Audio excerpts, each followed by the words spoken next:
Yesterday, I was listening to a fascinating podcast by Lex Friedman, and I really like his stuff. It's really wonderful. Lex is on the faculty of MIT, and he has great guests, and it's just a fun podcast.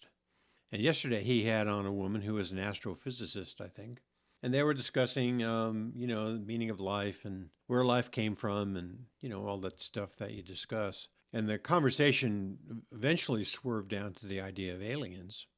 And it was interesting. There was some interesting speculation on various aspects of the alien phenomenon. And then they swerved into the idea of the fact that there may be aliens right here. We just don't know how to see them. We don't know what they look like. And so we assume that they're not here because we don't know what they look like and we have no basis to understand how they communicate or what they look like or the effect that they have on the society and world around them. And I was, kind of muttering to myself, well, you know what? There is an alien species here. It's easy to see. It's been around for a long time. People have been talking about it for a long time, and it's very apparent. And the alien beings that I'm talking about that are so knowable in their own way are angels. And I just found that it was quite interesting that they would avoid, to a large degree, the idea of angels in regards to the possibility of there being aliens amongst us. And I suppose at some level there's an academic bias and a rational bias to that kind of discussion because they're academics and they have their own criteria for understanding things. And angels, it's not going to enter into that discussion. Now, I might go back and listen to the last bit of it. I didn't. But I'm nevertheless going to kind of swerve back into this topic of angels and the rational bias that we are swimming in every day and the barrier to experience that presents to us.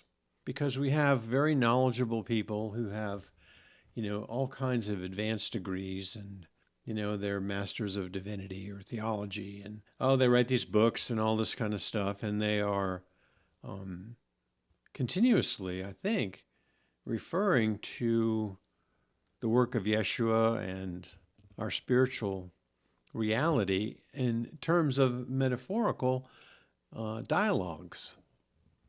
And I think initially I kind of liked that. It was made sense of things and made it easier to understand. But as I get older and I'm more rigorous in my own experience, I'm beginning to realize that these metaphorical understandings of the spiritual life are really crippling because they don't put enough credence on the fact of the actual experience that we're having.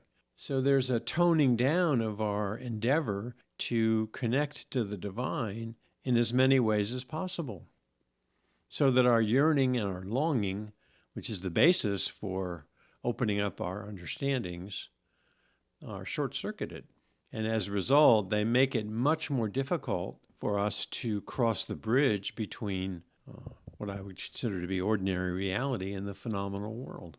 So we're constricted and hampered by this kind of thinking. It just gets in the way of the development of experience. So it is similar in my understanding to a wilderness experience. You go out into the wilderness and you open yourself up. You are, as it were, naked to the wilderness, to the life experience in the wild. And you hope to have an encounter that's absolutely authentic and most likely will scare the wits out of you. This kind of stuff is terrifying. Confronting beauty in order to understand moral clarity and also the clarity of your emotions. Well, that's as terrifying as anything I can think of. It's happened to me and it scares the wits out of me. But nevertheless, it's the work that we have to do. And there's no metaphorical equivalent to gazing at beauty with an open heart and going into the wilderness, being ready to accept what it is the wilderness has to bring to us. What a powerful thing to have that experience. And so I want to open that same idea up to the idea of angels, to have that experience, to be willing to keep our eyes and ears open to the thin spaces, to those little places in our reality where angels poke their noses through, because they have a hard time here because of the density of our world. We live in a very dense world. And for the invisible beings, cracking through that density is nearly impossible. I mean, it does happen from time to time, but the fact of that happening is something that we have to be very willing to be open to, because it is, in my mind, so difficult for them to be here, as it were, to be heard as messengers. And so it is up to us to open ourselves up to a degree, to allow ourselves to have the angelic experience, to begin to find our place in the divine hierarchy, to find our calling in the divine hierarchy as beings of light. And with the enormity of density in the world, it's very difficult for that light to shine through. And you can see it, I think, if you look at the idea of personality, and how personality then just automatically seems to flourish in great density. So the personality is alive and well in the density, and it's all about itself and the acquisition of whatever it is it wants. And so we sink in that density by all of the things that we have acquired through our personality.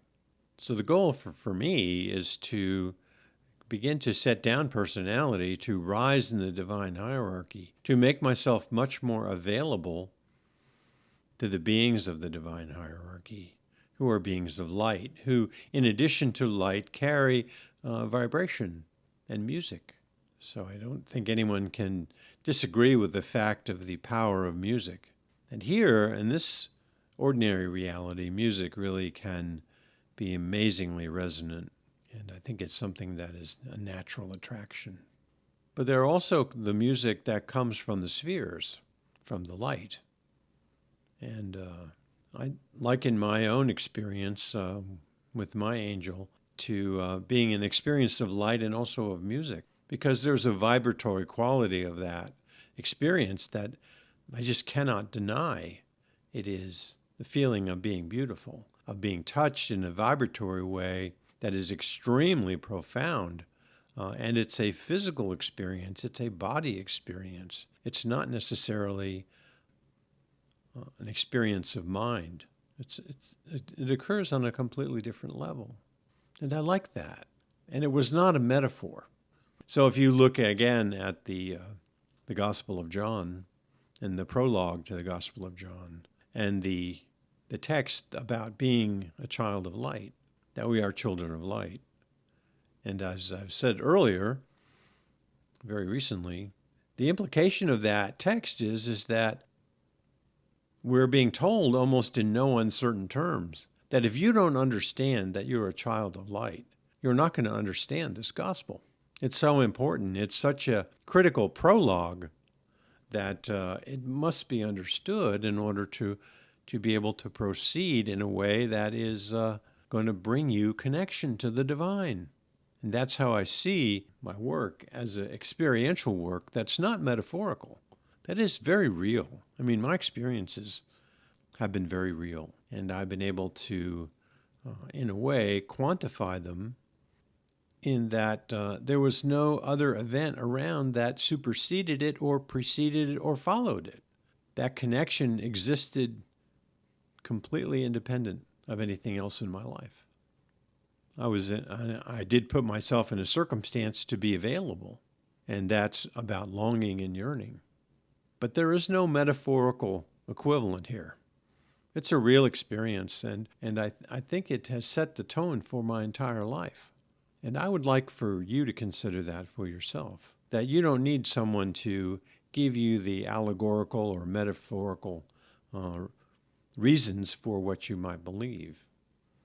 And that you don't necessarily, as I have discovered, have to have your experience cloaked in some sort of doctrine or dogma which suits the powers around you. It is certainly true that we have inherited, we are inheritors of an imperial church. Very hierarchical, very much about preserving a kind of hierarchical order of the imperium. Constantine did that for a very specific and important reason. The reason was the Roman legions were mostly Mithrians. That's an important thing to consider. The Roman legions were mostly Mithrians. And so Constantine understood how powerful it would be and how necessary it would be for those legions to have allegiance to him in the context of a religious hierarchy, a spiritual hierarchy. And so that was, I think, the decision. Seems to be, according to the historical understandings of that moment. So Constantine, as I'm telling you, did not have an experience. He had a need, and the need was satisfied by the conversion of the empire to Christianity. So he did not have an experience, although it is said that he confessed on his deathbed. The important thing is that, we have to have our experience. That's beyond just need. That's that, the floodwaters are coming and all of a sudden, you have this great awakening, or the tsunami is coming, or the whirlwind, or, pestilence or something. Well, that's, I think there's something about that, the understanding our own mortality. That's, an important thing. But really, it's having an experience that comes to us directly. And for me, it was an angelic experience. And it was not metaphorical. It was not an analogy. It was a very real experience. And so that experience, I think of it as an experience of both light and sound, of vibration. My whole being vibrated in that moment of connection. It was a vibration. It was a feeling, a vibration that initiated really strong emotions and the power of beauty. And as I said, I felt beautiful. And I was, 12, I think, 13. An extremely interesting and powerful experience, which has carried me forward to today. So I pass that on to you to not let yourself be dissuaded by the purveyors of rational bias, or the people who want to convert things to metaphors so that they don't have to deal with the exactitude of a real experience. Because when you have that experience, it is very exact, and it requires meditation and reflection, sometimes over decades, to fully comprehend. But to have it is the most precious thing I can think of. Amen.